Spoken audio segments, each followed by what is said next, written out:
What's going on, guys? So I wanted to go over a quick review video on a new handheld leaf blower we got. So as everyone knows, we've been switching out of steel and going all echo.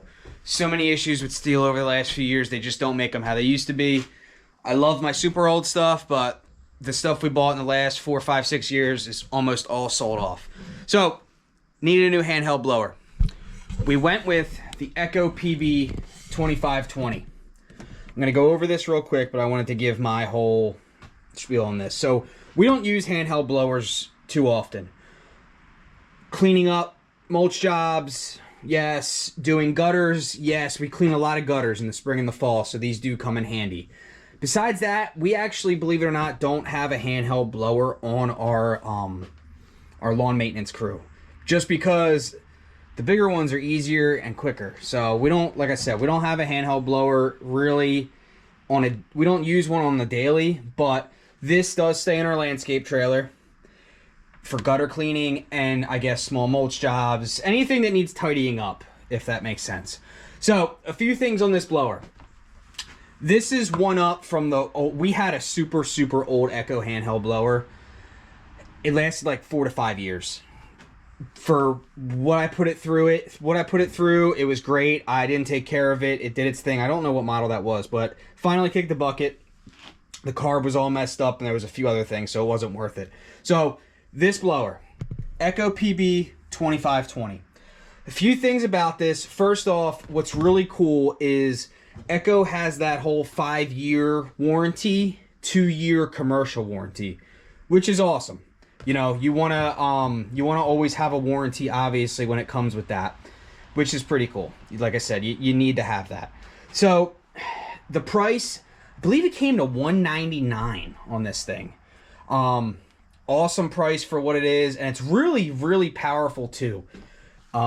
This blower, I believe it's like the airspeed or however it is, it's like 170 miles per hour, which is pretty cool for a handheld blower.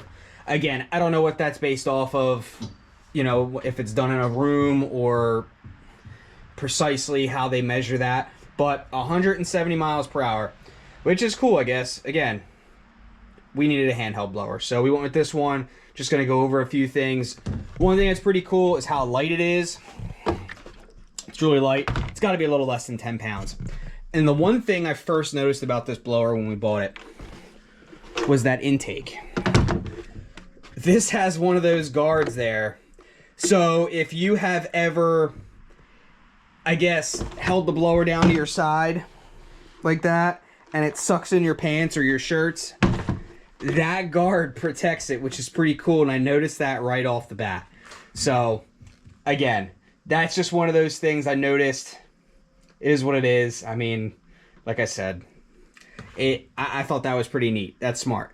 It does have up top one of these little, I guess, strap mounts if you wanted to sling this thing around your shoulder or what have you. I don't know. But has that air filter, spark plug. What's pretty cool here is I can't tell you how many of the same tools we have, and I can never remember the spark plug or which one's which. So before I have to take this spark plug out and have another one, I'm going to try to focus in. It has the spark plug, the I guess the model number or the part number there on that plug, so I can order that before taking this off and ordering it and then doing it all again. Thought that was pretty cool. So one thing too that this thing has is, if you've seen, it has this curved blower tube. Blower tube. So this curved tube, I guess, has something to do with fatigue. I don't know. I saw something online where it's like when you go side to side, it's a lot easier than the straight one. I don't know. Again, I'm not too dialed in on, you know, the science of handheld blowers, but and the whole CFM. The CFM is like 450-ish, which is pretty crazy with this. And it's like, that's the measured speed. Again, it goes off of the 170 miles per hour, but the CFM is a big deal when it comes to these blowers, and supposedly this is pretty close to the top of the line. Again, price point $200. I'm going to show you guys outside right now with wet leaves because it just got done raining all day. But We needed a handheld blower. Echo PB-2520, 200 bucks. We use it maybe once a week, if that. I don't know. You know, so we needed one. So I'm going to go over a few things with the startup, and then I'll show you guys some wet leaves outside. So again, really light. This has got to be less than 10 pounds off the bat. So obviously with this stuff, you let everything warm up. One thing I've noticed about this blower is let it run for a minute or two, just so it gets warmed up, because you got to let these engines run. And then I've noticed when this runs for a minute or two, and I guess because we're breaking it in also, it runs a lot better if you let it warm up instead of going full throttle in the next 2 seconds. Up top, on off switch. And then this is like the, not the throttle, I guess it's the throttle, but it keeps it engaged so you don't have to hold the trigger. Like I said, I don't really care for that. On off, the choke's right here. I'll show you a little better angle. Flip the choke up. Make sure it's on. And then these cords. This is easy pull.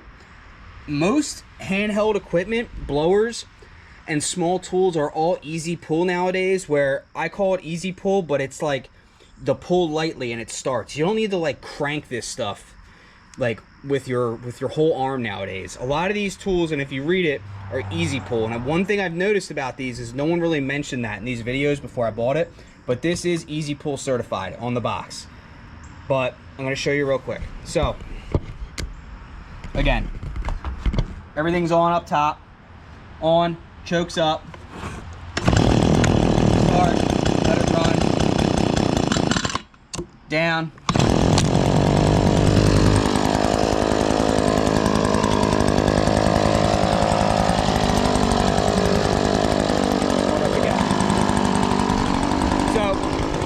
I got some wet leaves here. I'm going to show you guys real quick kind of how it does. So let's give it a test.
Alright guys, so I'll bring this inside. So like I said, we needed a brand new handheld blower. We switched to Echo. Now if you noticed in the beginning of this video, or before we started it up, you do got to let it run for a minute or two, which I didn't do. So it took like a minute, after a minute or two of running, for it to actually feel like it was more powerful, which I felt from using it. I don't know if you could tell by the sound or not, but maybe it's just because we got to break it in, but that's been the case for the last 2 weeks, is let it run for a minute or two, and then it goes, definitely sounds and feels better and more powerful. But when we don't, it takes a couple minutes to kind of catch up. So again, guys, Echo PB-2520. I got nothing really to compare it to. We had a steel handheld blower that lasted forever. Again, that one was like 9 years old. I can't even remember the make and model of that one, but awesome little handheld blower that finally kicked the bucket. So we're all Echo now, pretty much. Nice blower. We use it a couple days a week, kind of cleanup work. Obviously, I wouldn't suggest doing full-blown leaf cleanups with this, but for a homeowner, 100%. I mean, this is a very powerful handheld blower, and I guess every year they're just getting better and better from here on out. But for commercial, I mean, if you need to tidy up anything from a shop to small jobs, landscape jobs, hardscape stuff, dude, you can keep this in the toolbox or in the back of a trailer like we do, 100%. That's about it, guys. Questions, comments, let me know below. We're still new to the whole Echo handheld, Echo trimmer stuff, so if you have any suggestions or things we should do when it comes to this Echo stuff, please let me know. But so far, so good. We are 100% happy with every Echo product we have, especially the heavy-duty backpack blowers. And that's about it, guys. Thanks for watching.